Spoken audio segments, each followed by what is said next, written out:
en ce qui concerne mes problèmes personnels, eh ben, j'en ai suffisamment parlé sur les réseaux sociaux. Sinon, je viens d'imprimer 2000 tracts dans lesquels je raconte un petit peu l'histoire de un petit peu comment ça fonctionne.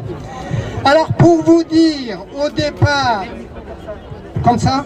Alors, au départ, mes deux garçons de 1 et de 3 ans sont placés à l'ASE pour 4 mois en 2011 pour des problèmes psychiatriques de la mère et une enquête en cours me concernant. Tous les enquêtes et expertises me mettent hors de cause en septembre 2011. En début 2012, un juge des enfants de Versailles ordonne le retour de mes enfants à mon domicile. Eh bien, nous sommes en septembre 2020.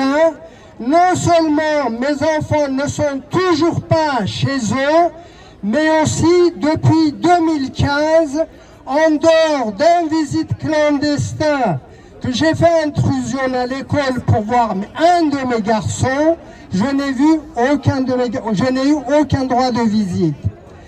Cela dit, j'ai donc fait une chaîne YouTube qui s'appelle ASE, un réseau de trafic d'enfants en France.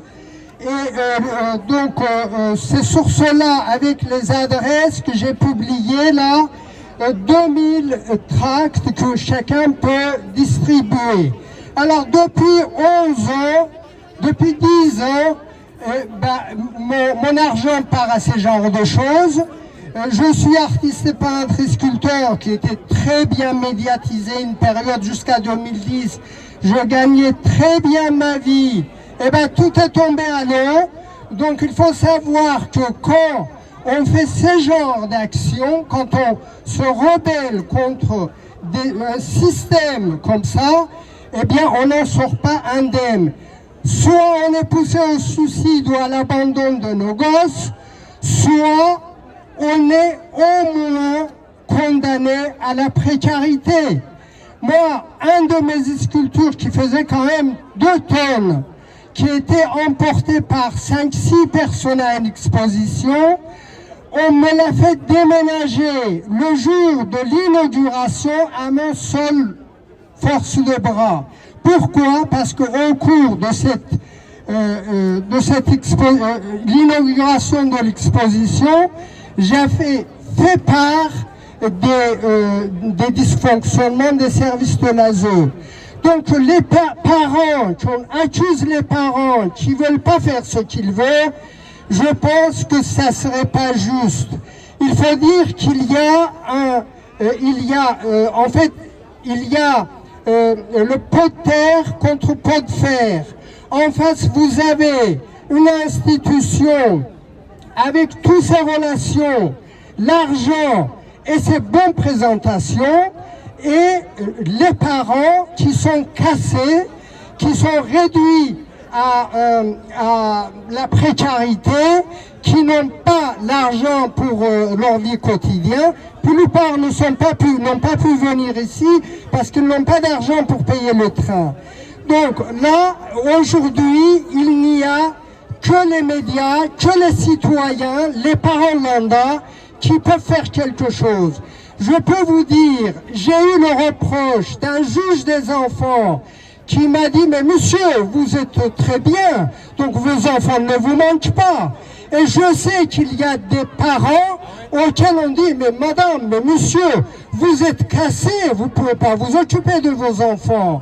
Donc quoi qu'on fasse, nous sommes condamnés. » Et c'est aux Français qui payent cette institution, c'est aux parents qui ne sont pas encore condamnés d'agir dans ces domaines-là. Les Français sont connus dans le monde entier pour leurs valeurs, pour leur liberté, pour leur force de l'esprit. Pourquoi on laisse ces enfants dans cet état-là? C'est inhumain, c'est inhumain.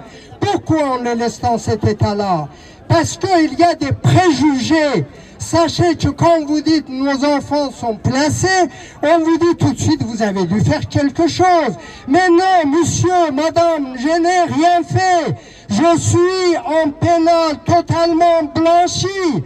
J'ai été blanchi en 2011. En 2012, un juge des enfants m'a ordonné le retour de mes enfants chez moi. J'ai une très bonne situation sociale. J'ai une maison avec jardin. Je fais partie des Français moyens. Aux dernières nouvelles, on me reproche de faire des croisades contre l'ASE. Mais je ne fais pas de croisade. C'est mon devoir de dénoncer dans un pays que j'admire, que j'aime, que j'adhère à sa culture, que dans ce pays, ces genres de choses ne se déroulent pas. Donc, c'est pour cela que je vous invite à aller voir tout simplement mes caméras cachées que j'ai déposées dans les audiences des juges des enfants, dans mes entretiens avec l'aide sociale à l'enfance, dans laquelle je donne pas mon avis. Chacun peut assister à ces audiences comme il y serait. Donc allez les voir et écoutez, distribuez ces tracts qui sont sur Internet. J'en ai 2000 ici, je dépense mon argent depuis 10 ans à ces genres de choses. Donc, allez les distribuer et faire réagir les parents qui aiment leurs enfants, les Français qui aiment leur pays, leur liberté, qui aiment leurs valeurs. Ne laissez pas ces enfants dans ces états, c'est inhumain, ça ressemble pas aux Français. Il faut que les peuples français s'y mettent, il faut que les peuples français s'adhèrent. Ces enfants ne sont pas, il ne faut pas croire que moi je ne me bats pas uniquement pour mes enfants. Il y a aussi que des enfants n'ont pas de parents. Ils sont réduits à l'esclavage. Moi je peux vous dire, j'ai été témoin. Les enfants sont pour 10 000 euros, pour 8 000 euros qu'ils touchent des impôts, pour des produits dérivés du type on prend les photos de nos enfants et qu'on les distribue pour émouvoir les Français, pour récolter de l'argent, et puis voilà, d'autres produits dérivés. Eh bien, moi j'ai vu, malgré tout cet argent, les enfants sont habillés avec des habits de récupération. Ils mangent pas à leur faim. J'ai vu les enfants infestés des parasites intestinaux, des parasites dans leurs cheveux. Je les ai vus, je suis témoin. J'ai écrit aux juges, j'ai écrit à toutes les administrations dans ce pays. J'ai écrit plus de 6000 pages des rapports et des histoires. J'ai fait une vingtaine de vidéos qui relatent des réalités qui sont des caméras cachées. On n'a pas intervenu, vous pouvez aller les voir. Donc ces enfants, moi je les ai vus, ils manquent des soins médicaux urgents, ils manquent de nourriture, ils sont devenus invisibles, inaudibles. Les Français ne devraient pas laisser ces enfants, dans cet état. Pourquoi je ne vois pas mes garçons depuis 2015, alors que j'ai une très bonne situation, que je n'ai aucun problème de santé, aucun problème de justice, aucun problème social? Pourquoi je ne vois pas mes enfants? Parce qu'on les rend inaudibles et invisibles, parce qu'ils subissent des violences, des violences inexplicables, inimaginables, et qu'ils ne veulent pas qu'il y ait des témoins. Et je ne suis pas seul dans cette situation. Donc, quand j'ai vu mon garçon dans son école, quand j'ai été voir en clandestin, après avoir dormi 2 nuits dans la forêt. Eh ben, je l'ai vu dans son école, il avait les dents incisives à force de bouffer des soupes low cost pour 10 000 € par mois. Eh ben, il avait les dents totalement déformées et depuis 2018, je demande à ce que cet enfant soit soigné. On ne le soigne pas. Donc, il faut réagir, il faut faire quelque chose, il faut faire quelque chose. Alors, quand on parle de soins, ça tombe bien qu'il a mis ça sur le tapis. Il faut que vous compreniez bien. Il faut que vous compreniez bien par rapport aux soins. Non seulement, une fois sur deux, on ne va pas les soigner, mais là où la question que je me pose, et que tout parent devra se poser, et que tous ceux de la société devraient se poser, c'est comment vous m'expliquez, parce que c'est ça qu'on est venu me le raconter, comment vous pouvez expliquer qu'un enfant qui est placé, automatiquement il se tape un deuxième numéro de sécurité sociale.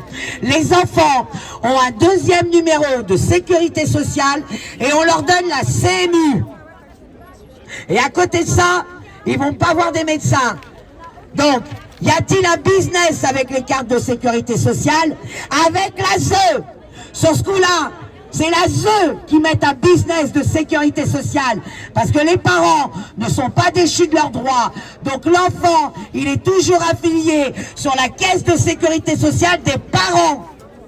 Donc pourquoi la ZE, qu'on m'explique pourquoi on leur donne un deuxième numéro de sécu et qu'on leur donne la CMU?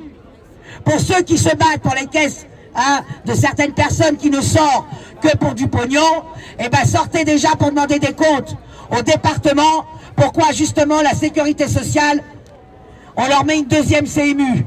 Voilà. Donc c'est pourtant très important.